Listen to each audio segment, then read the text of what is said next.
Hey guys, and welcome to Betwixt the Books. We are back with a review of Blood on the Tide by Katee Robert, which is the second book in the Crimson Sails series. I don't know how long this series is. I almost said trilogy, but I don't know if it's a trilogy or a series. We don't know, but it's the second book in this pirate romantasy thing that she's got going on between the worlds and thresholds, the seas that connect all of the different universes that you could possibly have, where there are islands with doors that you can go through and suddenly are in a different world. If you recall, we did not like the first one. Please go watch our review of the first one if you haven't seen it. But we said we would read the second one because we had a feeling when we read that first one that this book was the book that she actually wanted to write, but she needed to write a book before this to establish the world before she could. And it was not great, at least in our opinion. It was definitely better. Well, yes, yeah, this one definitely was better than that first one. Yes, yeah, it was fine. It was fine, guys. It was fine. So just to kind of set the scene, just so Michaela said, this is the second book in a series. So obviously there are spoilers to the first book here. So please go back and watch our other review if you are interested in not being spoiled. If you read that book or you just don't care. So in the first book, we had Evelyn, who falls into the threshold after stealing her then ex-vampire girlfriend Lizzie's family jewels. She gets caught up by this like league of pirates. She meets Bowen, who is like this super grumpy, sulky justice captain, who believes in his mission to like rid the threshold of monsters. And they end up falling for each other. Lizzie, her vampire ex-girlfriend, chases her through the portals into the threshold because she wants her jewels.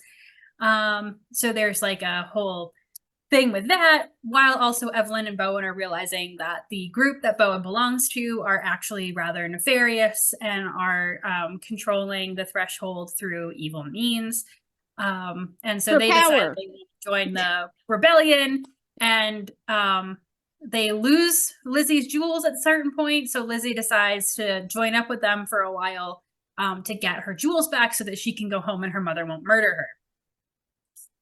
So this book picks up with Lizzie's point of view. Yeah. Because Lizzie is just like, I'm now stuck on a ship and I hate the water. And my ex-girlfriend just keeps making moon eyes at her new partner. And everyone here is on like justice for the realm shit. And I just want to go. Give me my stuff and let me leave. She meets Maeve, who is someone that has been working for the rebellion. She is a Selkie who has lost her pelt.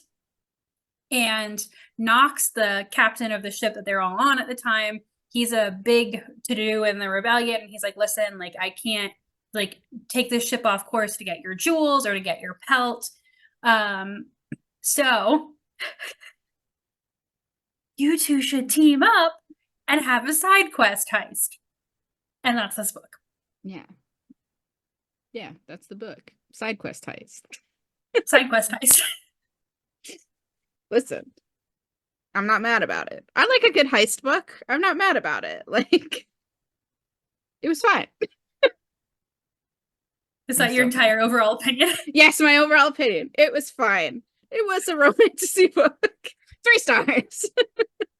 3 stars for this one. I definitely still feel like I have liked all of the other Katee Roberts books that I have read better than this one, except for the one. Like, this one's above that one, but like still definitely at the bottom of all of the other Katee Roberts books that I have read. And I probably don't need to keep reading this series unless a Knox book comes out, and then maybe I'll just read the Knox book by itself. All the other ones I might just ignore. That's better. Hi. If my lighting changed, don't worry about it. Yes. Okay. So I kind of did my overall review here. 3 stars. It was fine. It was definitely better than the first book in this series, but that's about it. I liked the romance better here. I felt a little bit more that these two connected like emotionally than I did with Bowen.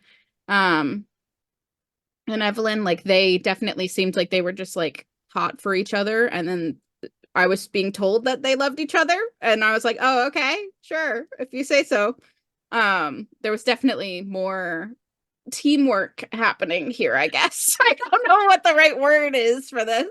But yeah, I liked the romance part better here. I do still feel like and we'll talk about this, but I do still feel like the plot part of the plot I don't care about at all. So I mean, that's important. That's a good portion of a book is the plot. But hey, if you want some sapphic Pirates of the Caribbean-esque heisting, then go ahead, pick it up. This one's better than the first one. Do you feel like you need to read the first one to read this one? I don't think we talked about that. Like I do feel like you need to understand the I think plot. you do need to read the first one, and I Yeah. think the reason literally being that there is so much talk about the rebellion, Yes. and there is no understanding of what that rebellion is unless you've read the first book. Yeah. And that's like pretty integral to the plot because, like I said, Maeve has been working for the rebellion. She gathers secrets for them. And like the reason that Nox doesn't want to help her is A, because he doesn't want, or they don't want to like put their ship like somewhere it's not supposed to be, but also Nox wants Maeve back where she belongs, like, you know, doing the job that she has signed up to do. Um, and so like, I mean, there's that, there's the whole thing.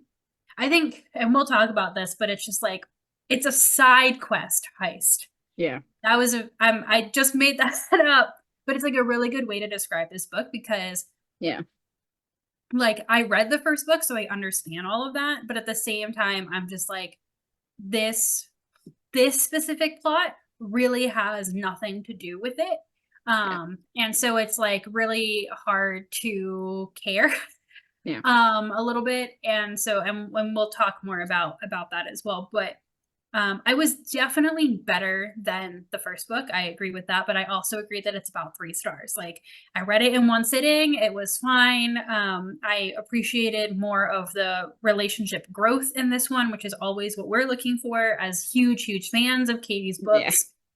Normally done really well. Yes. And I mean, right, that there's only so much you can do in one book, right? Like we recognize this. This book did that better.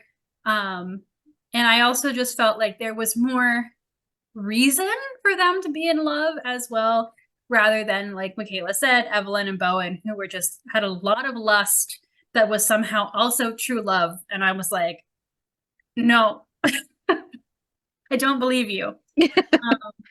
So yeah, we'll get into some of the things that made it still a little bit wonky as a book, but yeah, it was better. 3 stars. We'll move on.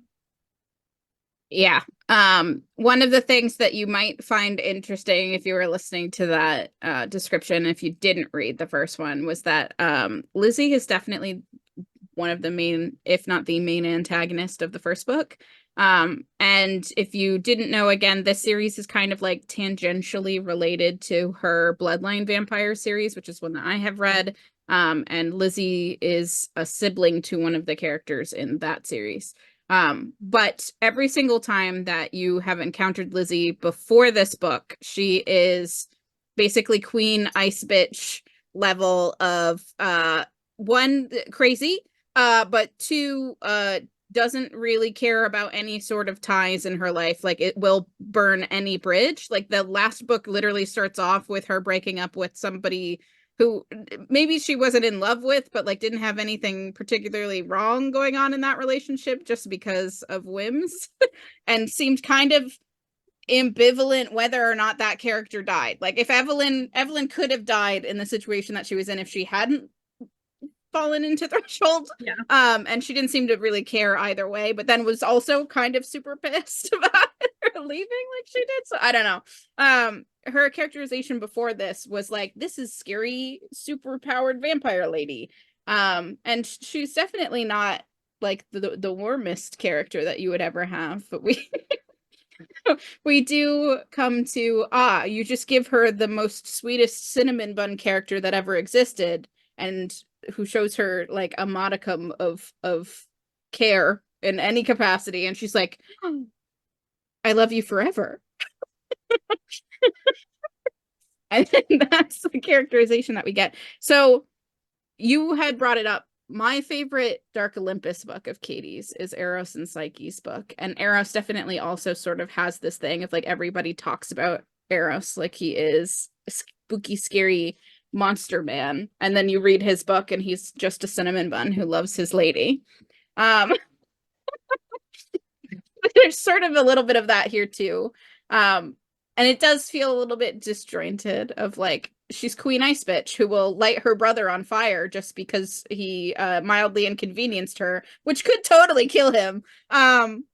It could totally kill her mom could totally kill her partner right now. Doesn't really care all about that. But this one, she'll ride or die for this one. Like, I don't know. It's a bit if you're into that, if you're into the vibes of anybody touches my cinnamon bun, I will burn the world for her, that's here. So like that's a trope that people find sexy. I'm not saying it's not. So there's that trope. You might find it and enjoy it. It just is maybe a little bit of weird characterization happening. It feels like mildly antithetical to what we've been told of Lizzie up until this point, perhaps. Okay, so as someone who hasn't read those vampire novels, and so I've only met Lizzie through the last book, I didn't have like quite that reaction. I was like, oh yes, this is clearly the trope of like the very, very traumatized person who, from her telling, has extremely good reasons to be traumatized. Like her mother is a terrible person, who is just like also just like very awkward about like I might care about you and I don't know what to do with it. Like an alien experiencing human emotion for the first time.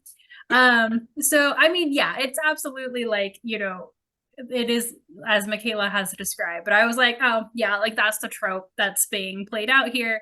And I don't have as much like background knowledge of Lizzie, so it maybe didn't feel as weird to me. I was like, oh, there was that book and now there's this book, and like it is just is what it is. I think part of Lizzie's ambivalence that doesn't work for the plot though is in regard to the world building, and I kind of already brought this up, but I just want to bring this home because like the overarching plot of these novels is that there is this entire threshold world between the worlds, and there is supposed to be this group of sailors that are protecting all of these islands from the monsters that live there, and you find out that the people controlling this group are actually like using them for nefarious ends and controlling people and like, you know, colonizing essentially, and like, you know, suppressing anyone that doesn't agree with them and all of that kind of stuff, which really sounds neat when you think about it. Yeah. Like it's a decent premise, and I'm a big fan of the Pirates of the Caribbean movies and, you know, all that kind of stuff. The problem is that the first book just wasn't good. So in that sense, there was a lot of like me skipping over world building stuff, like please just let this end. And then in this one, any other world building that is trying to be established is hard to care about because Lizzie doesn't care. For almost like until like the last couple of seconds, right? Lizzie is either out for herself, she's out for her jewels, or she cares about Maeve, which Maeve cares about the rebellion, but Lizzie is just kind of like, nah. Like, I would rather take you away from all of this and wrap you in like bubble wrap and like not have anything to do with this at all. So as like that plot, and also that plot is not really, the world building's not really progressing at all because again, they are on this side quest heist. Yeah. So like there, you know that there are things in the rebellion happening. We are not privy to them. And so it's just kind of like, okay, you set up this like, you know, thing that could be really cool, and then you just totally abandon it in this book until like the end. And then it's weird at the end. I'm not going to spoil anything, but I was just like, what's happening? Why is this like, why? Yeah. Why? Yeah. Um, I can also say that I felt the same way, where we kind of like skip over the world building bits a little bit. And yes, it is partially in terms with Lizzie. I just wanted to say that as someone who my entire romance journey has almost always been stuck very firmly in paranormal romance and urban fantasy. Like I should like romantasy, and every single like hard romantasy book that I have read, I don't like because I feel like it's the world building stuff gets in the way of the romance, and then the romance stuff is more interesting than the world building, and sometimes the world building gets in the way of the romance, or I start feeling like with the romance happening, I'm like, shouldn't you guys be doing something right now? Like, why are you kissing? Like, there's stuff going on. That almost always tends to be my reaction to a romantasy book. And I had that feeling here as well. And I'm like, is it just me? Do I just not jive with romantasy? Like, am I just not the target reader? Which totally could be the case. And if you are like a huge romantasy person, this might be your perfect cup of tea. Like, you might love it. I'm never gonna yuck somebody's yum. If you love it, hell yeah, go for it. Talk about it in the comments about like why you really love this book, and even though we didn't jive with it, totally fine, valid response. But it might just be a personal thing. It might just be me. I just might not be for this book. I liked the vampire ones a lot, but those are very much paranormal romance, you know? So like this is where we're at. Is it just a me problem? Am I the problem? Is it because I went into this book already kind of being like, well, I didn't like the first one, so I've got lower expectations. Am I gonna like this one? I don't know. I don't know. You decide. Are we colored? I mean, it's definitely a part of it though, because I love romantasy. I think that it's wonderful. I really, really love fantasy, but I rarely ever have like the brain power to do like a high fantasy book. So for me, a romantasy novel is the perfect marriage of like, you know, will they kiss? Will they not? But also there's like dragons or castles or swords or like magic, whatever it is, like that's Yeah. kind of in there. So for me, it's a really nice marriage of a lot of things that I love. Um, I also did not really jive with this one. And I think it is that combination of like the setup for this book, like that first book was just so blah. And then this book was like, until the very, very end, we are not going to care about moving the rebellion plotline. And and it makes it feel unimportant, right? Yeah. If you can spend an entire book away from this rebellion, like how important is it really? um so it was just kind of like, I guess not very much, and in that case I did feel like every single time it was brought up or they had an argument about it or whatever, I was like, who cares? Yeah. You don't care, I don't care, kiss, kiss. Just get Just together, kiss. Just kiss like, already. yeah, there's other stuff going on. So and this one, it definitely it flowed better than the first book, but at the same time I still just felt like this mismatch of like what the book was and what it was trying to be, that was very, very prevalent in the first book. But still just kind of trying to shake out here in some way that still feels a little bit concerning. So I said it at the beginning, but I don't think that I really want to continue the series unless it's a Knox book. And then I'll just deal with the fact that I don't know what's going on. Just I like won't care about the characters that are showing up that I should know that I don't know. Or what happened with the rebellion. I don't care. I just want to see who Knox is going to kiss. That's all I care about. I don't know that that's good. I don't know that that's a sign of good writing. That's just a sign of a really good character that we've loved both books. Yes. I mean, normally what, and again, like we've each read like upwards of 10, 20 Katee Robert books. So like law of averages does suggest that eventually there would be a series that did not work for us. Yes. And we will definitely continue to read the Dark Olympus books because those are a super vibe for us. Yes. You know, there have been books that haven't been as good as others, but that one has no problem moving its plot along in a consistent manner. Yeah. Again, some books better than others, but that one's been moving and we've really liked the characters. But I don't think it's surprising that there's like, that's one of the things that Katee normally does really well is like these characters. And like, I'm still thinking about like that one witch character that was in the first book who I was like, is she coming back? She did not show up in this one, but I'm sure she will again. So yeah, maybe we'll just show back up for a Knox book. And then we'll make a review where we're like, we have no idea what's going on. Maybe that'll make it better because we'll have to like care we'll try and pay to attention. Guess what happened.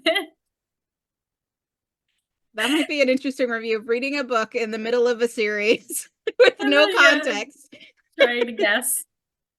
Draw like diagrams of what happened. Perfect. Love it. This is a good plan. I like this plan. All right. Well, we have a plan moving forward, and believe it or not, we also have a plan moving forward for our content for the rest of the month, at least from a Betwixt the Books level. We will have this video up, obviously, and later in this month, we will have another themed reading roundtable episode where us and two of our friends are doing a Pride Month reading roundtable.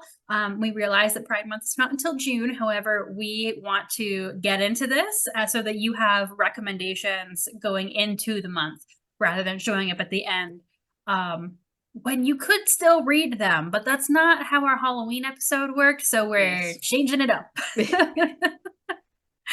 It does feel weird to give people recommendations at the end of the month, because it's like, you should get these before the month starts, so that maybe you pick them up for the month. And then maybe later too, who knows, you know, gay people exist year round. You can read gay books whenever. You could be like me and read almost exclusively gay books all the time. Just live your life. Well, yeah, I still haven't read my book for that, and filming is coming up, so I'm gonna go. And we will see you all then. Bye.